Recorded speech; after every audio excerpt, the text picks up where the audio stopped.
ഹംഗറിയുടെ പ്രധാനമന്ത്രി താമസിച്ചു മടങ്ങിയ ഇടുക്കി മാങ്കുളം വിരിപ്പാറയിലെ സ്വകാര്യ റിസോർട്ടിന് ജർമ്മനിയിൽ നിന്ന് വ്യാജ ബോംബ് ഭീഷണി. വ്യാജ സന്ദേശത്തെ തുടർന്ന് റിസോർട്ടിൽ പോലീസും ബോംബ് സ്ക്വാഡും പരിശോധന നടത്തി. ഏറെ സമയം നീണ്ട പരിശോധനയിൽ ഒന്നും കണ്ടെത്താൻ കഴിഞ്ഞില്ല. മാങ്കുളം വിരിവാറയിൽ പ്രവർത്തിക്കുന്ന സ്വകാര്യ റിസോർട്ടിനാണ് കഴിഞ്ഞ ദിവസം ഭീഷണി സന്ദേശം ലഭിച്ചത്. പഞ്ചനക്ഷത്ര സൗകര്യങ്ങളുള്ള ഈ റിസോർട്ടിലാണ് 2 ആഴ്ച മുമ്പ് ഹംഗറി പ്രധാനമന്ത്രിയും സംഘവും താമസിച്ചത്. ശനിയാഴ്ച രാവിലെ റിസോർട്ടിന്റെ ഔദ്യോഗിക മെയിലിലേക്ക് ബോംബ് ഭീഷണി സന്ദേശം എത്തി. റിസോർട്ടിൽ ബോംബ് വെച്ചിട്ടുണ്ടെന്നും മണിക്കൂറുകൾക്കകം സ്ഫോടനം നടക്കുമെന്നായിരുന്നു സന്ദേശം. തുടർന്ന് റിസോർട്ട് അധികൃതർ വിവരം പോലീസിൽ അറിയിച്ചു.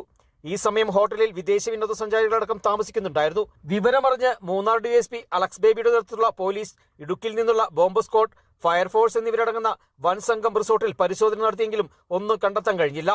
ജർമ്മനിയിൽ നിന്നാണ് ഭീഷണി സന്ദേശം എത്തിയതെന്നാണ് പോലീസ് നൽകുന്ന വിവരം. സംഭവത്തിൽ മൂന്നാർ പോലീസ് കേസെടുത്ത് അന്വേഷണം ആരംഭിച്ചു. 1 മാസം മുൻപ് രാജ്യാന്തര ടൂറിസം വനിതാ സമ്മേളനം നടന്നതും ഈ റിസോർട്ടിലായിരുന്നു. Kerala vision news, Idukki.